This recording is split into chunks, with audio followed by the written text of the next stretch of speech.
আপনারা বহু মহাব্বত করতে শিখে গেছেন মুশরিকদেরকে। মুশরিক, আমি একটা শব্দ বলছি, মুশরিক, এটা অনেক ভারী একটা শব্দ, অনেক কঠিন একটা শব্দ। মুশরিক মানে যারা আল্লাহর সাথে শরিক করে, মুশরিক মানে যারা আল্লাহকে অপমান করে, মুশরিক মানে যারা আল্লাহকে ঘৃণা করে, মুশরিক মানে যারা আল্লাহর নামে অপবাদ দেয়। আসমান জমিনের স্রষ্টা মহান আল্লাহ সম্পর্কে যে অপবাদ দেয়, যে আল্লাহ সম্পর্কে খারাপ কথা বলে, সে ভালো না খারাপ?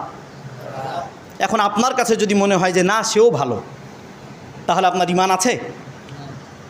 মনে করেন আপনার বাবা সম্পর্কে, আপনার বাবা ভালো মানুষ, অথচ আপনার বাবা সম্পর্কে বলতেছে যে তোর বাবা উমুক উমুক কাজ করে বেড়ায়, নোংরা কাজ, তোর মা 12 ভাতারি, একটা সমাজে কথা নাই, অথচ আপনার মা এই কাজগুলোর ভেতরে নাই। আপনি কি যেই ব্যক্তি বলছে তার প্রতি মহব্বত থাকবে? বলেন থাকবে? অবশ্যই আপনার তার প্রতি মহব্বত থাকার কথা না। যদি থাকে আপনি তো কুলাঙ্গার সন্তান। যেখানে আপনার মায়ের কোনো দোষ নেই সেখানে কেউ আপনার মাকে এত বড় একটা কথা বললো আর আপনি এরপরে ভালোবাসেন? শোনেন, যারা মুশরিক, যারা ইয়াহুদি, যারা খ্রিস্টান, যুবকরা শোনো, যারা ইয়াহুদি, যারা খ্রিস্টান, তারা বলে মহান আল্লাহ বলেছেন আমার কোনো সন্তান নাই, আর ওই ইহুদি খ্রিস্টানরা বলে আল্লাহর সন্তান আছে। এটা আল্লাহর ব্যাপারে অপবাদ। মহান আল্লাহ একক, অদ্বিতীয়, তার কোনো শরিক নাই। যদি এই ঈমান অন্তরে না থাকে তাহলে কাফের হয়ে মরতে হবে, মুশরিক হয়ে মরতে হবে। যারা মুশরিক তারা বলে আমার আল্লাহর নাকি সন্তান আছে, ফেরেশতারা নাকি আমার আল্লাহর কন্যা, তার মানে আমার আল্লাহর স্ত্রী আছে, কথা তারা বলে। কারা বলে? যারা ইয়াহুদি, যারা মুশরিক, যারা ইয়াহুদি, যারা মুশরিক, তারা এই সকল কথা বলে। ইয়াহুদি কে জানো? ইয়াহুদি হলো মেসি, ইয়াহুদি হলো রোনালদো, ইয়াহুদি এই যে বার্সেলোনার যত দল আছে এরা হলো ইয়াহুদি, এরা হলো খ্রিস্টান। যত ইয়াহুদি, যত খ্রিস্টান আছে সবাই তোমার আল্লাহকে বিশ্বাস করে, তোমার আল্লাহর একজন সন্তান আছে। আর ওদেরকে নিয়ে তোমার ভালোবাসা অন্তরে কি পরিমাণ দেখো।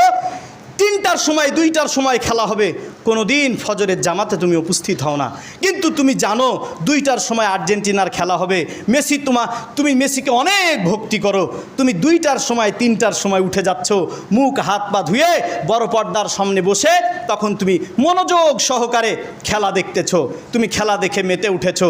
যে মুশরিকের খেলা তুমি দেখছো, যে মুশরিককে তুমি মহব্বত করছো, ও আল্লাহকে গালি দেয়। ওদের বিশ্বাসই হলো যে আল্লাহর সন্তান আছে, আল্লাহ ঈসা হলো আল্লাহর সন্তান, উজায়ের হলো আল্লাহর সন্তান। নাউজুবিল্লাহি মিন যালিক। যদি আল্লাহর প্রকৃত বান্দা হয়ে থাকো তাহলে অবশ্যই এ সকল খেলা পরিত্যাগ করবে। মহব্বত তো বহুদূরের কথা। যখন যুবকদেরকে বলা হয় তখন বলে আমরা শুধুমাত্র খেলা দেখি, আমাদের অন্তরে মহব্বত নাই। অথচ যখন কোনো প্লেয়ার যাকে সে মহব্বত করে সে ইয়াহুদি না খ্রিস্টান দেখা নাই, তার পায়ে যদি ব্যথা পায় তো সে অন্তরে ব্যথা পায়, এর নাম কি মহব্বত না? মিথ্যা বলে কতদিন পার পাবে? আল্লাহ তোমার অন্তরের খবর জানেন। সে জিতলে তুমি খানা দাও, তোমার জমি বিক্রি করে তুমি পর্দা টাঙাও, মিটারের পর মিটার লম্বা পর্দা তুমি ওই দলের প্লেয়ারদের, যে দেশ ওই দেশের পতাকা তুমি টাঙিয়ে রেখেছো, বাড়িকে সেইভাবে করে তুমি রং করেছো, তুমি মুসলমানের সন্তান। মুশরিকদের প্রতি এত ভালোবাসা, এত মহব্বত তোমার। শোনো, যখন দেশে বিভিন্ন সমস্যা সৃষ্টি হয়, বিশেষ করে মুসলিম দেশে যদি কোনো অন্যায় হয়, মুসলমান যদি মুসলমানের প্রতি অন্যায় করে, মুসলমান খারাপ, যে অন্যায় করছে সে খারাপ, তখন এগুলো দেখে বহির্বিশ্ব বলে যারা ইয়াহুদি, যারা খ্রিস্টান, যে এটা ঠিক হয়নি, এভাবে করে মারা ঠিক হচ্ছে না। কিন্তু তুমি শুনে রাখো, তাদের অন্তরের কামনা বাসনা হলো ঠিকই হচ্ছে। তাদের অন্তরের কামনা বাসনা। কুরআন মাজিদে মহান আল্লাহ তাআলা বলছেন, কুরআন মাজিদে আল্লাহ তাআলা বলছেন, ইমানদারগণ তোমরা শুনে রাখো, ইয়াহুদি খ্রিস্টান তারা পরস্পর বন্ধু, ওরা তোমাদের জানি শত্রু, ওরা তোমাদের চিরশত্রু। এ কথা কার? আপনি কুরআনের আয়াত খুলে দেখবেন। কেন আপনি আমার কথা বিশ্বাস করবেন? কুরআনের আয়াত খুলে দেখেন, এরপর আপনি বিশ্বাস করেন। ইয়াহুদি খ্রিস্টানরা আমাদের চিরশত্রু। আর সবচেয়ে বড় কথা হলো, যারা আমার আল্লাহকে অপমান করে, আমার বাবাকে অপমান করে এক কথা, আমার মাকে অপমান করা এক কথা, আমার নবী আর আল্লাহকে অপমান করা আরেক কথা। যদি অন্তরে ঈমান থাকে তাহলে আপনারা তাদের প্রতি কোনো মহব্বত তৈরি করবেন না, তাদের প্রতি কোনো ভালোবাসা তৈরি করবেন না। প্রিয় ভাইয়ের আমার, মুশরিকদেরকে যারা মহব্বত করে তাদের সাথে তাদের হাসন নাসর হবে। মুশরিকের সাথে আপনার হাসন নাসর হবে, এমন একজন ব্যক্তির সাথে আপনার হাসন নাসর হবে যেই ব্যক্তি আল্লাহর সামনে দাঁড়াবে আল্লাহর প্রতি অভিযোগ নিয়ে, আল্লাহকে খারাপ কথা বলেছে, আর এমন ব্যক্তির পাশে আপনি থাকবেন, তার সাথে আপনার হাসন নাসর হবে, অবস্থা অনেক খারাপ হবে। তাই মিথ্যা বলে লাভ নাই।